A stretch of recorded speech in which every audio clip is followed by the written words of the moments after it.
Well, here we are again, back at it.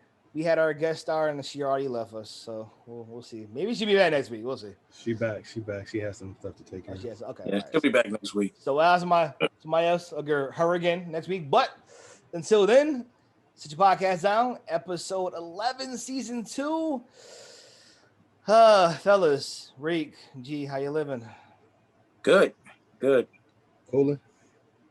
Uh, Yeah. I gotta be honest with you guys. I'm disgusted.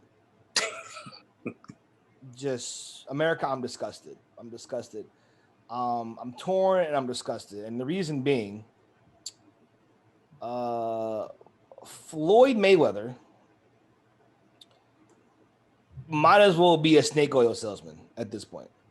And I'm torn because I don't want to tear down a black man.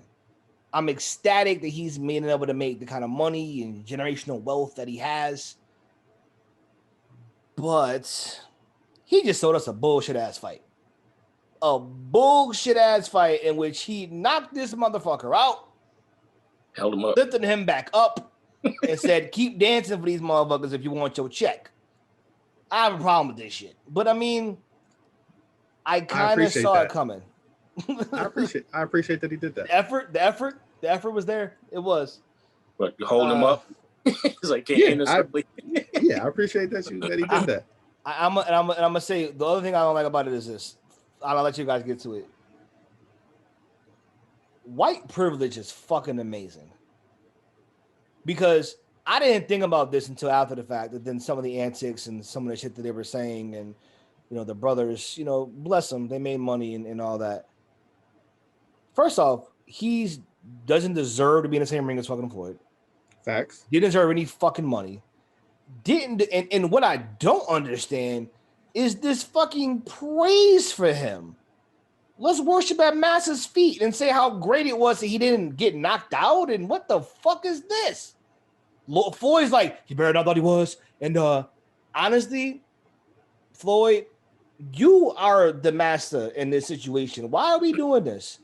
And then I thought I saw somewhere like Tyson was like, yeah, it's actually, decent. I'm like, why are we giving you two are all-time great talents of all time?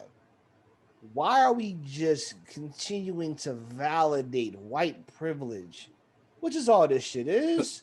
It's white privilege in a boxing uniform. That sickens me personally. Yeah, I think the bar was so low for Logan Paul that low. Him actually showing that he can do anything made it seem like he can do. It just made him seem like he was better than what he is. So like Floyd before the fight, he was like, yeah, they asked Floyd, like, you gonna bring your A game? He's like, man, I can bring my Z game to beat this dude. And I think he was just like kind of, I think what messed up Floyd, I think he was surprised that Logan Paul knew how to use his weight and his height to just lean on him the whole fight and survive. He was thinking like, I can just knock this dude out because he's going to be coming out swinging. He ain't going to be holding. He's going to try to knock me out. He's going to miss, and I'm going to finish. And it didn't work out that way. Like he knew exactly, like he's a heavyweight to Floyd, and he's like, I know how to use my height, weight, and I'm just going to lean and hold you all night. Like I've been in gyms where dudes are sparring, and I've seen like lighter weight dudes, like a middleweight spar heavyweight. And once the middleweight is like giving them the beats with his hands, the heavyweight like, man, forget all that. They start bullying them, holding them, leaning on them, using all their weight, and it's like you ain't just gonna just do all that. Like, I ain't just gonna keep getting hit with the hand. My hands can't match yours, so I gotta do all this other stuff. And that's what he did, and it made the fight like lackluster. I mean, Floyd fights are typically lackluster. I was gonna say, like, He's not known to be the flashiest fighter. No, but it's normally not that much holding in a Floyd fight. Because you can't get to him. Right. He's not gonna let you. He gonna tag your ass. Pacquiao was kind of like, felt like that was a lot of holding. Yeah, but Floyd, like, his defense is so good and his counters are so quick, he makes the other dude like gun shy. Like, because if I swing and I miss, I'm getting hit. So it's like they stopped throwing punches like that. Like if anybody that was with me when we watched the Pacquiao fight, I told people the Pacquiao fight was over in the first round when Floyd caught him with a straight right when Pacquiao came running in there. Caught him, doop, bink. Yep. He was said, done. Nope, he's done. He said that hurt again, and that's what Pacquiao does to win fights. So it's like, he rushes you. He gets you real quick. That's how he does it. So, like that's what Floyd does. So, but this fight was pretty mediocre. Like, I mean, I guess we should have expected it was not going to be great when they essentially said there would be no announced winner, no scoring, no. So I'm like, so now I go back to, okay, Floyd is selling a fight, that's fine, but you know what I want now? I want Gucci and Jeezy. I want 50 and Ja Rule. If you won't give me bullshit, I want to see somebody that really don't like each other. And I mean, it's easy to not like the Paul brothers because they're white privilege personified. But like beyond that, I want if it's not going to be real, then make it ridiculous. Make it celebrity death match without the death. Like he did call it highway robbery. He called it a legal robbery the whole time. We knew what it was about. Yeah, and he makes a point. He's like, look, you don't have to watch. You do not, and I will not be. Maybe. I enjoyed it. I thought it was funny. The event was pretty. Diesel said Mero was pretty funny on the commentary. That was good. I like that. They were funny. The event Shaq getting knocked out was. Chad getting knocked out after flexing was hilarious. Chad fighting like you know how like when you get punched and then you don't know what to do with your hands, so you start pushing people. I don't know if you caught the Chad fight, but I'm like, yo. And then my man throwing a punch, leaving both feet every time. Yeah, that I saw it after. Like, because we missed the first one because that was the other thing. But I got the fight and the stream wasn't working at all. The Showtime stream. So we had to find the other, they had like an alternate joint and that one worked. But the original Showtime stream was worse. So we missed the whole Chad Johnson fight. That's crazy. We had to watch it after. I was hearing people pissed about the stream not working. That's crazy. With that kind of money, you got to have that shit working, right? I don't understand. It's almost like they didn't expect that volume of people to be in it. Man, because it's shut down. Like this ain't coming on at all. Like, it was crazy. I don't know, man. I'm torn. I'm happy it got the buzz. I'm happy, it at least seems that Floyd is owner or partner involved with this, and he's getting the money for it. And I think owning our talents and owning our platforms, I think, are important. I do, while we speak on YouTube and shit that we don't own, but like it is important. But 50 million plus. Yeah, and he got half the pay-per-view sales. Yeah, 50 million plus. I mean, you can't really be mad at him for that. That's why I said I'm torn. I'm not fully mad. I'm more so torn for. Okay, so put like this. Let's say us. Do I get to go play a soccer match against Ronaldo, let's say? Do I get to go do that shit because I just out of this just show if it went viral? No. Like, who the fuck are you? Yeah, you might. Like, if you make Reek, I know Reek for sure can. Reek can make a lot of people mad. If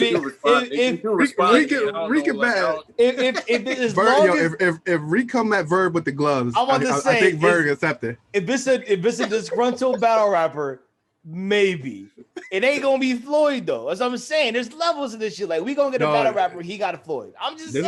There's a couple NBA analysts that'll take that offer too with Reek. I've been blocked by some verified people. You gotta teach me the ways. I need to know the ways. I see it happen before it gets blocked. So before it gets taken off of Twitter, it's hilarious. It's been some ESPN guys that blocked me. Zach Lowe blocked me. Oh, he a bitch, after he responded to me. He seemed like a bitch though. He seemed like he a bitch though. That's not surprising to me. He got Max. I said he wanted it. It's like I said, he said something stupid like Kevin Love for Klay Thompson is a no-brainer. I remember he said that. A no-brainer for the person getting for Golden State. For Golden State. Zach Lowe, what the fuck are you talking about? Right. And this was Minnesota, Kevin Love. I'm like, that's just right. And I was like, that's just still. Like, why would you break up that backcourt? And then I said, you keep saying these outlandish things, and you also wish you was a GM. Then he got mad at me and said, "Oh, I never wanted to be a GM," and blah blah blah blah blah. Then he blocked me because he couldn't respond exactly. Of course, he didn't want to come back. So you trying to tell me if Minnesota came calling with a GM job, you're gonna be like, no, I'd rather talk on Twitter to fans. It's like that's why you the fuck out of here. And I pretty much said that's why you say things like that to try like you're to sound like you're the smartest guy in the world. And it's like, no, it's just stupid. All the want to be that. They all want to be in the NBA in an official capacity. Of course you do. Why wouldn't you? Get the fuck out of here. Yeah, he's on shit. Okay, that's so now we have proof of concept. Okay, we need to go start attacking some guys just for clout. Just do it for clout. Yeah, that's funny. Well, okay. Fuck the fight. This shit wasn't upsetting. We can move on to. I enjoyed it, by the way. Just before you move on, I enjoyed everything that happened. The event wasn't bad. I will say that because even the second fight, man, them boys ain't missed. They landed every shot. Right. I'm like, that was good action. It was good action. Yeah, the Arias. I'm like, and her, whatever. I'm like, is there any defense? Like, y'all gonna defend anything? Punching bag. He just sat there and was taking combos that I feel like they only ever work in practice. Like he was taking some combos like, yo, you let him hit you with that? And then he go and hit the other dude with it. It was bad. Do we have a next card for him? Is this like a recurring thing that Mayweather's gonna do? Do we know this? I think Jake Paul is fighting. What's the MMA dude? Woodley or something like that. Jake Paul is fighting like Woodley, something like that.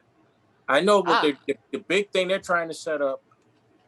I know what they're trying to set up. The big thing is trying to get Jake Paul versus McGregor. I don't like McGregor, but he gonna destroy that dude. This ain't boxing when you got rules and shit. This is backyard brawl. He may fuck his ass up. They gonna box. Like they ain't gonna do MMA. They gonna box. They gonna box? So Jake is fighting. Jake, okay. Yeah, Jake. The next fight it's gonna be a box match, but it's against a dude with MMA. Yeah, he may have a chance then. Yeah, so he might be and the dude is like short. Like he's small. I'm trying to remember. McGregor not big. He's more comparable to Floyd. Maybe slightly bigger, but yeah. If Jake win this fight, I think they're gonna try to set up McGregor because Jake is better than Logan for boxing. Yeah, I think so. But like, I'll leave it on this. It's crazy because people don't realize that these boys are multi-millionaires with nothing but time. It's like they're gonna have the best training in. Right. I think people assume they're not working at this shit. No, I think he's working at it because I will give them that outside of white privilege, which is an enormous advantage against everybody. I mean, look around the world. They have time and they dedicate themselves. Like they talk about their YouTube videos and shit. Like they're working at it. I believe it because you don't have shit else to do and no one wants to get punched in the mouth. So, yeah, man, I think they're working at it. I think you got to go in there thinking, especially even Floyd, they go in there thinking like they're going to be at least okay. Like I wouldn't assume otherwise. That's how you get your ass knocked out. Fucking, what's that dude's name who got knocked out in embarrassing? Oh, Nate Robinson. Oh, rest in peace. He's alive. Well, I'm looking for the next I Am Athlete.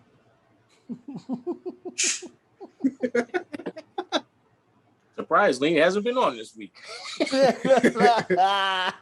They gonna spin it. They gonna be sapping and spinning, but he was doing bad. I'm not gonna lie. I can't even say he was doing good. Well, you saw what he said at the end. He was like, everybody living their life, not going for it, man. Don't do that. All right, whatever.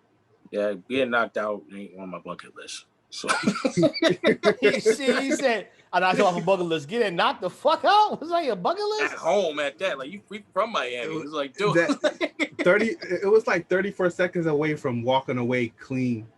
Too. Right. Like he just had to survive 30 more seconds. That shit's crazy. Ocho Cinco. All right, bro. Well, he got knocked out and he's happy about it. Listen, man, be happy about what you got going on. That's all. Right. Sounds like lost to Hollow.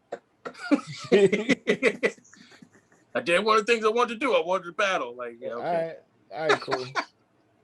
Speaking of things that people are walking away from, I got to get to this. Little NBA playoffs. You guys can see in the background. I have the Suns back here. I'm actually a little surprised. Can I start with I'm surprised? I did not think LeBron was going to lose to the Suns. Period. I just didn't think he was going to let that shit happen. Yeah, he's supposedly the GOAT. I wasn't surprised at all. Yeah, I wasn't when AD wasn't playing.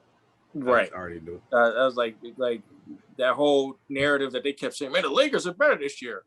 All year I've been saying, no, they are not. We were saying that they weren't better. We were saying that. That's fair. But I had to see the Suns do it. And I mean, Booker went nuts. He was like, yeah, okay, you're going home, sir. You and your whole fucking crew, you're going home, okay? And they look good. They look good last night too. Shit. They blew Denver out.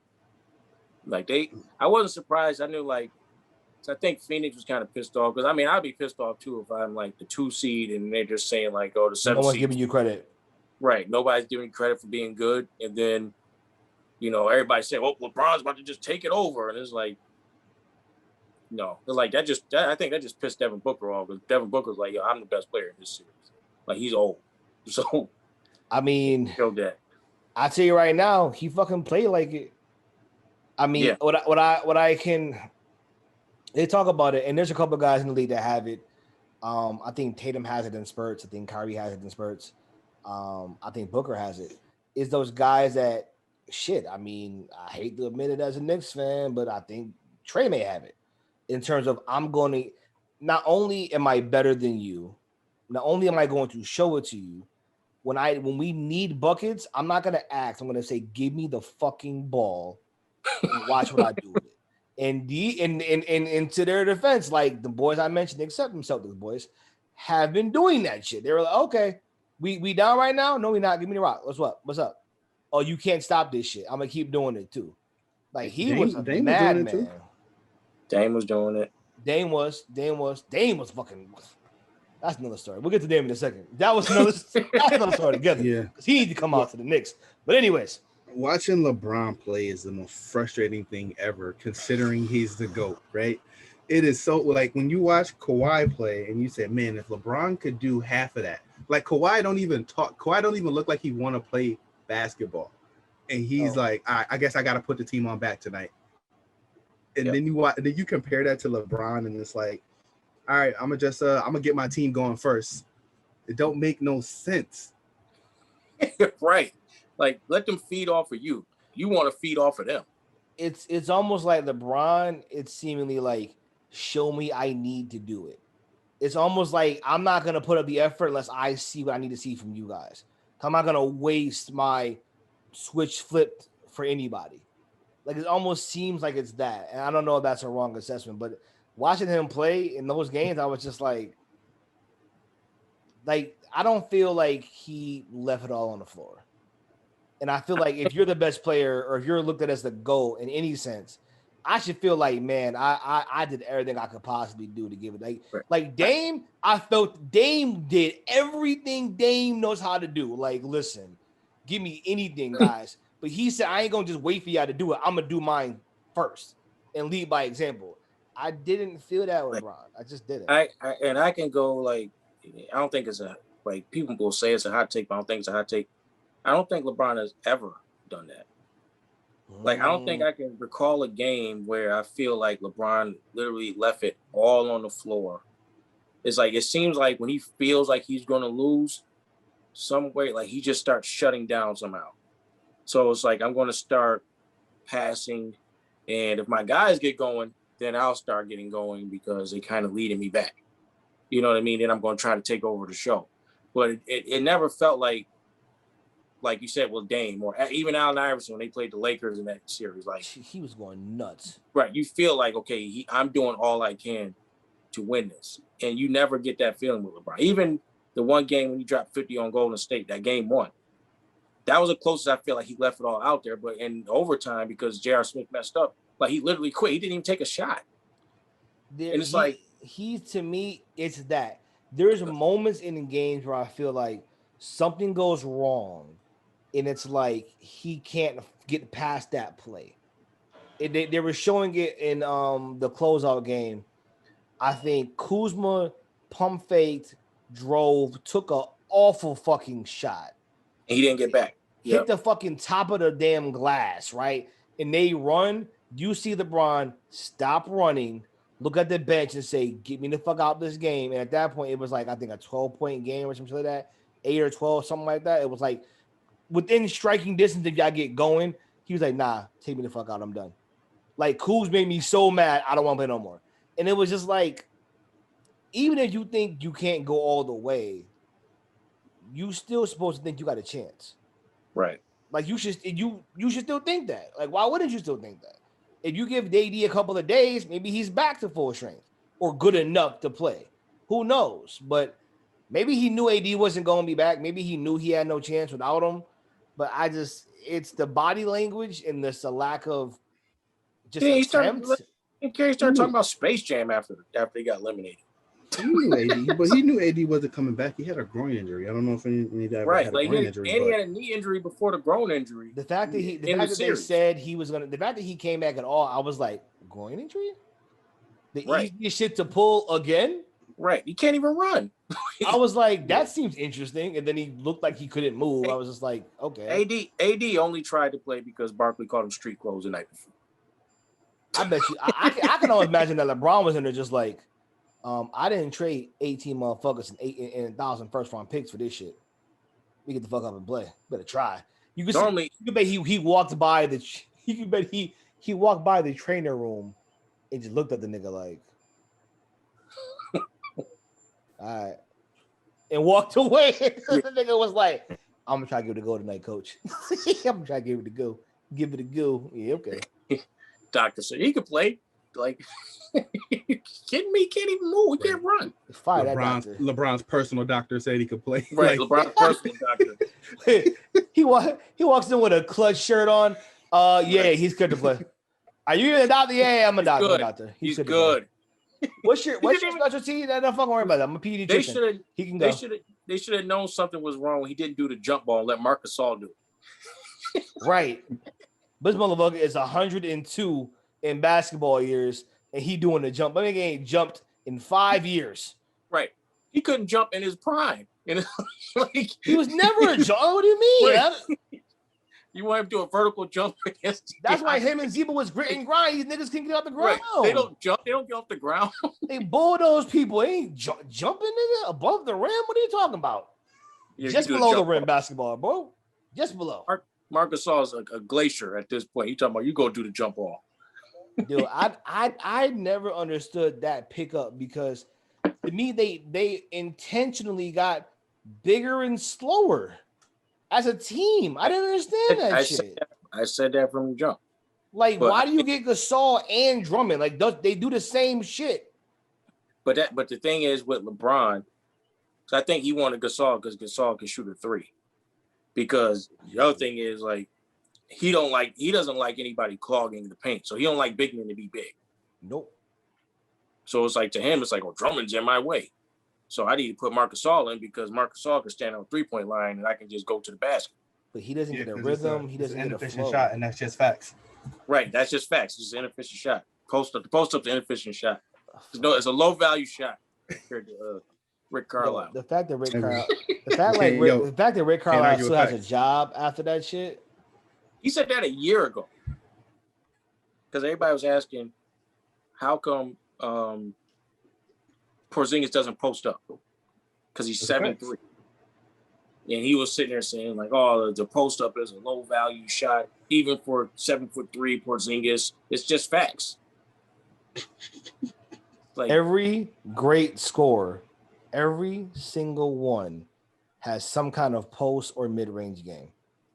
And then just, even if you don't, no way you're going to sit there and tell me somebody 7'3" being guarded by somebody 6'6", a post-up is a bad idea. You can't learn one move, give me just one. Boban doesn't have any moves, really. Maybe one or two. But he knows, like, hey, once you guys, if you're parked behind him in the post, All I got to do is turn around and lay it up. That is it. That's it. That's it. I think I really hope that there's a shift in basketball to go back to that, because there's no one that can do it. So the one that can do it well will dominate. Because no one checks this shit anymore. No one's even built to check it. Yeah, These guys are tall guards. That's all they do.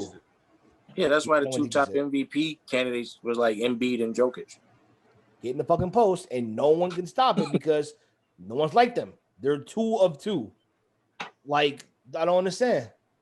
It's just crazy. But yeah, man. Well, playoff news. So we got fucking Lakers out of there. Blazers out of there. Gone. We got these boys out of here. Don't bring up the Knicks. Don't. We got these boys out of here.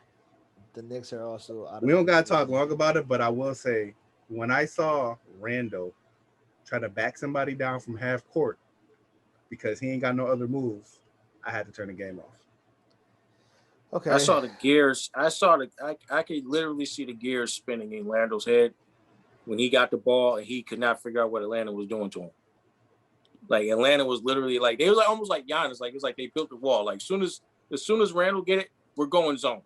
You could see that as like the gif from like Hangover, and it's all the numbers and shit. Yeah. That was Randall, and I'm just like, nigga, this is basketball, my dude. I'm gonna need you to do some different shit. And I'm mad we lost, especially because we lost to Atlanta, because like, what the fuck was that about? But I am ecstatic for one thing, Reek. Two things. Two things I'm really feeling good about. Number one, he just showed the goddamn world, he is not a max contract guy. He just showed it. Number two, and that all year. Number two, there's a max contract guy who is pissed with his current situation. So Knicks think tank, y'all know what I'm talking about, man. Y'all don't pay Randall, go get Dame. Let's go. Y'all not getting Dame. Probably. Listen, not. But we can attempt. We got stuff to offer. We got money and we got draft picks. Dame is gonna retire in Portland. Y'all gonna have to force a weird trade from. Here's the thing. The I would say to Portland, he's stupid. If Dame staying in Portland will be as dumb as Giannis staying in Milwaukee. And both were done prematurely with the pretense that they were going to build a contending roster around you. Dame may be even dumber than Giannis, because Dame is 30 plus. You would be retarded to stay there. Or maybe not retarded, that's not a PC word these days. But either way, why would you stay in Portland?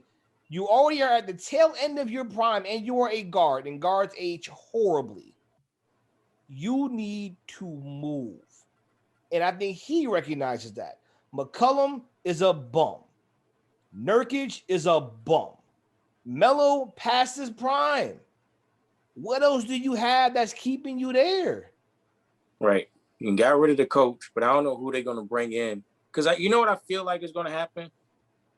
It's going to feel like Houston to me, where they're going to bring in a black coach and they're going to blow it up. And it's like, here, you deal with this, start all over. Like what they did with Steven Silas in Houston. Like Harden, like, I got to go. Like, I don't want to be here anymore. And now you're the worst team in the league because all the key guys they brought in for you are always hurt and you have nothing but scraps and role players. outside of maybe Monty Williams, think of the last few black coaches. Boy, the Knicks couple of hires put you in shitty spots to succeed. Like, but then Steve Kerr comes in and has a fucking monster. Nash comes in and has a fucking monster. Nash. They gave Nash a ring essentially. And it's crazy. It's because crazy. Half the coaches left in the playoffs. There ain't that many black coaches, but pretty much all the black coaches are still left in the playoffs that are in the league. There's something they got to do about that shit, man. It always seemed like, we don't plan to compete. It will give you these motherfuckers. Okay, like, what about when you have a ready-made prime to win roster? Right. I'm looking at the rosters. I'm like, okay, Monty Williams isn't supposed to be here with this roster. Oh no, Nick McMillan they isn't thought supposed to be here. they thought they were a year away. Same thing with them. They thought they were a year Yep. away, but what I fear is if they don't go far enough, we need a new we need a new voice here. No, the fuck you don't. You don't need a new voice. Right. You need more experience. You needed Right. that year of failure to know what it's like. You got the experience now. Now you go forward. Because that's the other thing they do is when you're right on the cusp, they'll ship you out, and then they'll bring in that coach, and that coach will get the credit. Kind of like what they Mark did Jackson. for Mark Jackson, but like Tony Dungy with oh, that's a good one. He had to go to a whole other team and build the same exact shit up again. Most disrespected coach in the damn NFL was Tony Dungy. And then literally off the strength of that, this motherfucker grew and got another massive contract off of somebody else's goddamn work. Right. And he ain't somebody did else's shit since. Right. Okay. Except make funny ass videos with Frank Caliendo. Other than that, fantastic. Those are fantastic. They're fucking fantastic. They're amazing. He's obviously a better analyst in personality than he is coach, clearly. But anyways, yeah, man, it's upsetting. The black coaching circle is always upsetting, but it is good to see. I want Monty to go far. I don't know who the fuck's beating the damn Nets. I mean, they look invincible. Yeah. It's not even fair. Blake Griffin he was in the Clipper uniform. I was like, are you playing defense? I was saying this to y'all, but like it gotta be embarrassing for Giannis. Considering how people think about Blake Griffin, that he can't ice. They weren't even doubling. They were just letting Blake man up. Like you got on the one hand, Blake making your life hard. You can't do shit. And this bro, KD best player in the league. He was like, yo, Giannis, I need you to double 2-time MVP and all that shit. That's cool, my bro. I'm going to fucking embarrass you out here. You can check 1 through 5. I got you. Watch this shit. I was like, bruh, Giannis, number 2 on the list of get me the fuck out of here ASAP. Because this is your team. It ain't getting no better. And they are spanking you. Thing is, though, I think they could be more competitive if their coach weren't stupid. The coach is stupid, though. The coach is dumb. Because I'm sitting there like, okay, they're literally like Bruce Brown is like the 5 on this team. 6'4". It's like every time I look up, he got an offensive rebound. Not like a defensive rebound. I understand, like, it's easy. It's not hard to get a defensive rebound, but an offensive rebound, hard as shit. Because everybody's closing out on that. Listen, I'm just sitting there like, okay, why don't y'all just do a simple basketball, high low? You can just put Giannis at the free throw line and let Brook Lopez just post up, and you just pass. Like Giannis can just pass it to Brook, and then it's a layup. And if they overplay Giannis on the pass, Giannis can just go right by him and get a layup or a dunk. But it's like, why do you refuse to do? I mean, and even if it doesn't work, just try it. It's like, just try it. Like, they're small. The Nets' biggest guys, like the biggest guy out there on the team is Blake Griffin. And he's old, and he ain't like as big as Brook or Giannis. He's like 6'8". Right. You don't realize that Blake is not. He has a high fly. He's 6'8", 6'9". Like you know how crazy. Yeah, and here's the crazy thing: when you look at Milwaukee, you don't think that they're a huge team by the way they play, and then you realize, like, damn, they got 2 7-footers out there. Middleton's like 6'9". Drew Holiday's 6'5". Like, what is going on? PJ Tucker's the shortest guy on a starting 5 at 6'6". Lack of adjustments, and I mean, it's 2 things: lack of adjustments. Like I told you, they just ain't got the talent. They just don't have the talent. They are not going to compete with this team because Giannis is not KD, and I think KD was getting tired of this best player in the fucking league shit. It's KD. KD is showing it's me because I am cooking your MVP. I am cooking your defensive player of the year. It is, and no. It's not even close. It's not even, especially after seeing how LeBron just went out, it's not even close no more. It's KD's league now. As long as he stay healthy, he got at least 2 or 3 more years being the best player in the league. I don't see nobody taking that shit from him. Not Doncic, not Giannis, not next couple years. Mm-mm. Yeah, at this point, I don't think it's like watching KD. I don't think it's close. I mean, because you got guys like Max Kellerman that just like let me get at this narrative real quick because it's been bothering. Ooh. All right. So they've been saying because Max Kellerman went out on a nut job limb yesterday and said like Luka Doncic is better than KD. And it's like, look what he's doing with this team. And I haven't seen KD do. It's like, first of all, it's a dumb narrative to even say just because somebody dominates the ball and gets all these numbers is better than somebody who plays like KD or plays like Kawhi, who does need to dominate the ball. Because at the end of the day, in order for you to win, you're going to need 1 or 2 other star players with you, just like everybody else has needed one or two other star players with you to win. So all those numbers they putting up, how many championships is that won? When you got one guy dominating the ball, finding guys, how many championships is that won? I'm gonna say right now, no dominant point guard, no ball dominant player has won a title.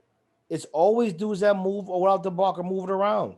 Like you can maybe talk about maybe you want to go back to like what is it the Oscar Robertson days, but he had Lou Alcindor. Like I'm just like you don't win like that. It just doesn't. That's why most great point guards don't win unless you're Magic. And I'm like I'm really kicking it to everybody.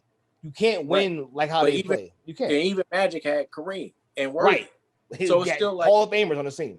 Right. So it's like no matter what you do, you're still going to need. So it does. All your numbers are still going to lead to the same road. So just because that other player might not win as much in the regular season because he's not ball dominant and finding shooters on a Tuesday night in February when nobody cares, it doesn't make him necessarily better than somebody like Kawhi who's like, okay, I don't need to dominate the ball and get 12 assists and 9 rebounds and 35 points. I mean, you know what it is with Luka, and this is what kind of bothers me about this narrative around him in particular. How many things is he the best at? Like he can shoot, but he's not the best shooter. He can pass, but he's not the best passer. He gets bored because he's 6'8" playing against guys that are 6'4". So like how much of it is just like he feels jack of all trades to me, master of none. That's what he is. And so when he is that, it's hard to say, well, he's better than somebody like KD, who is probably the most uncheckable player maybe ever. Offensively, offensively, there's nothing he can't do. And he also plays defense. And let's forget, he's almost 7 foot. Like, this is who he is. Like, he's an extreme case scenario.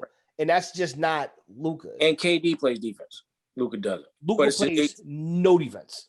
But it's the same thing. Like, when people say, if people watch the playoffs, when people like us say Michael Jordan is better than LeBron, you saw a prime example of why we say that when you saw Kawhi versus Doncic.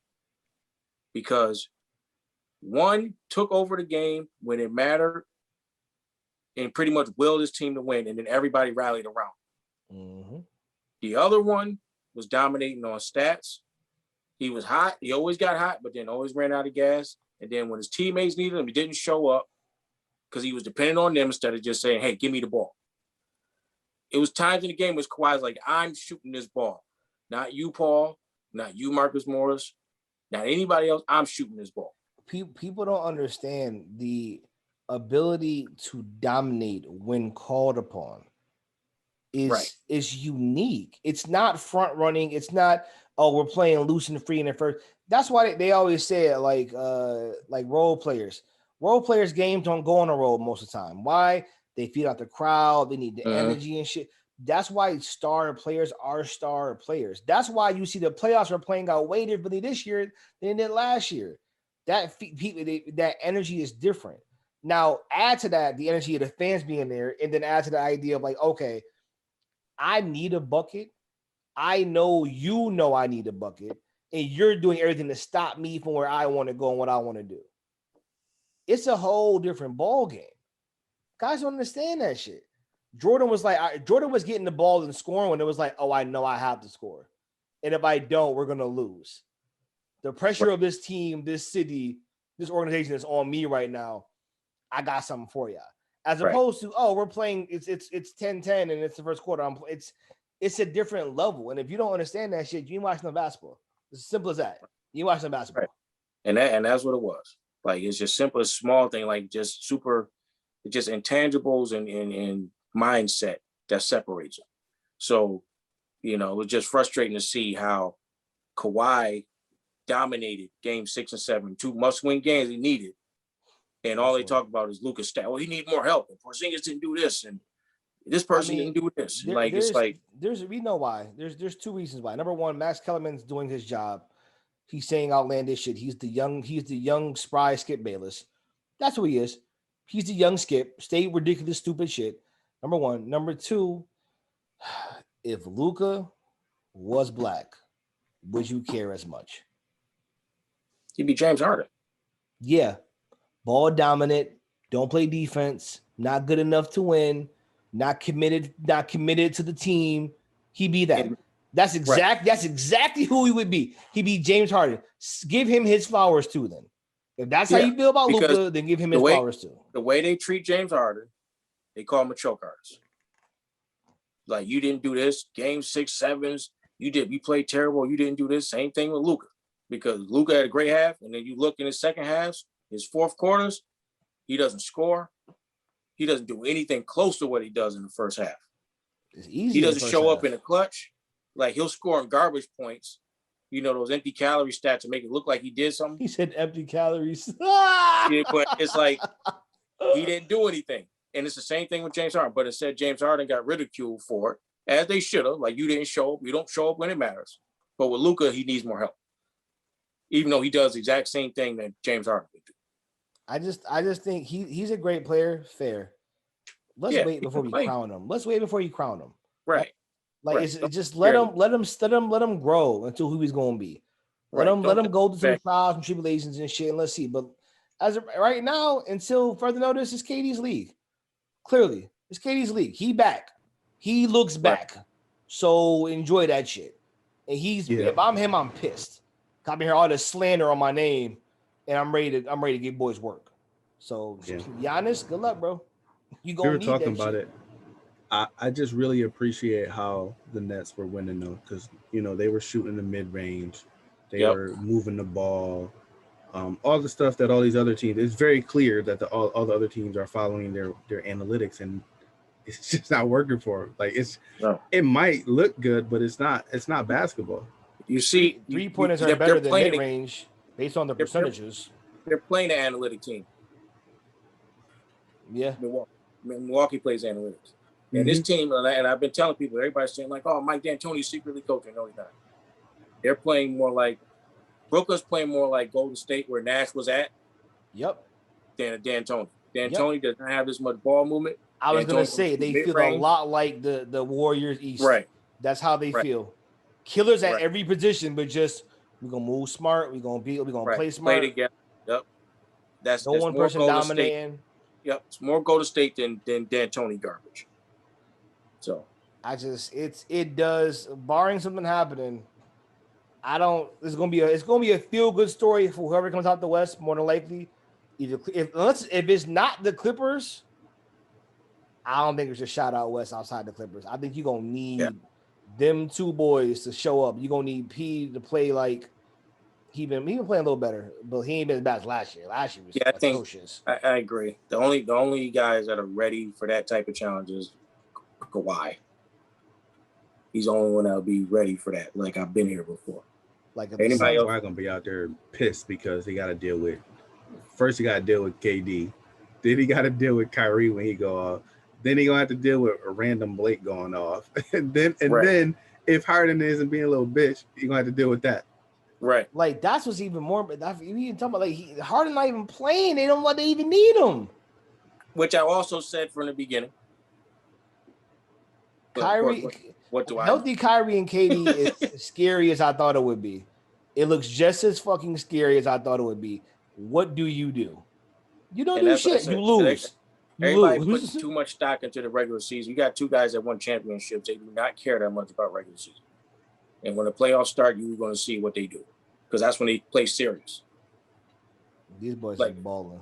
But, well, I wouldn't say they don't play serious during the season, but that's when they really lock in. Like, I'm going to turn it up a level. I mean, if you're a KD or you're a Kyrie, you know your legacy is built in the playoffs. Right. What do you do in the playoffs? Even if you lose, how do you go out? Like Dame's trying to show us, yo, I'm one of them guys. I'm one of them guys. I'm going out, but I'm doing what I can. So I think they know their legacy is going to be built in the playoffs. And I mean, they look locked in.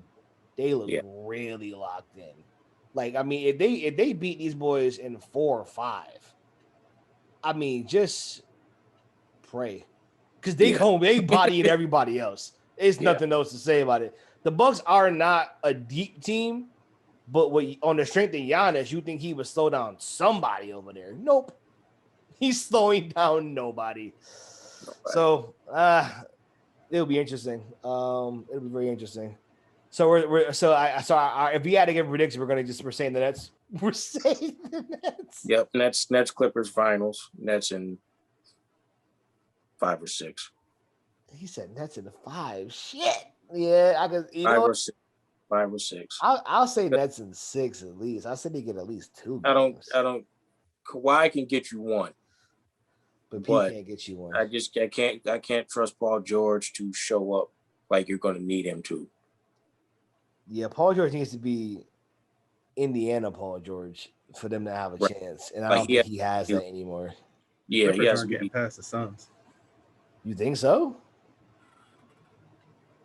I think they'll beat the Suns. I think they don't. I don't think they. I think Pandemic P gonna come up. We'll see how he does this series.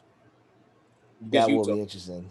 That's I'm interested to see that because if Pandemic P comes out this series, I wouldn't be surprised. Because I think he's kind of settling in. Like he started the Dallas series. He played like I'm the B guy instead of like, you know what, I got to try to be an A with Kawhi.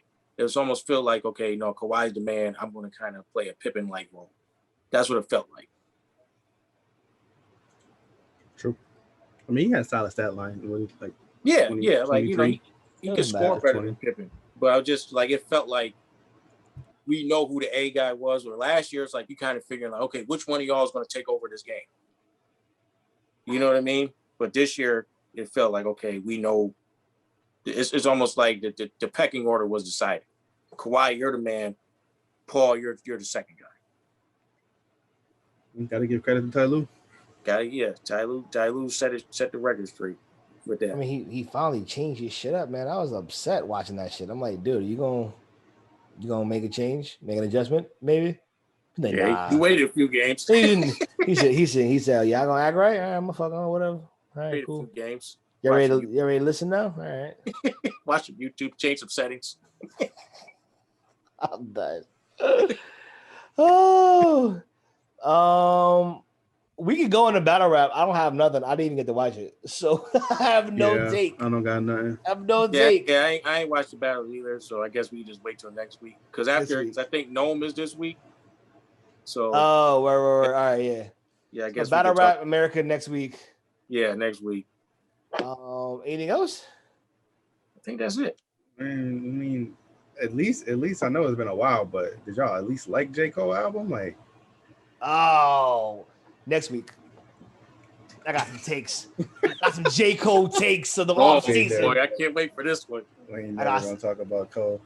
We are gonna talk about Cole. We can't start at the end of an episode though, because you'll put everybody to sleep. Yeah. You don't want to do that. We'll wait. We'll get on Cole. But I did see a hot take over the weekend, real quick, and it was like Lloyd Banks versus J. Cole, and it was overwhelmingly for Lloyd Banks. That's all I'm gonna say. Yo, we gonna do a couple reviews next week. Yeah, because that's the real Bars is back. Right. I mean, Banks solidified himself in my top 10. Solidified top 10. Top 10 of all time. Heard of G Banks rapping. Like he's rapping. Banks was rapping his ass off. I'm gonna listen. I'm gonna give it an official Excel sheet review, but so next week, sorry for yelling into the mic, guys. America next week, we gonna have battle rap, we gonna have album reviews because we ain't talking about X, we ain't about J. Cole and motherfucking Lloyd Banks. Top 10. He's in my top 10 go right now. right now. G. Over kiss. Over kiss. Cut the recording.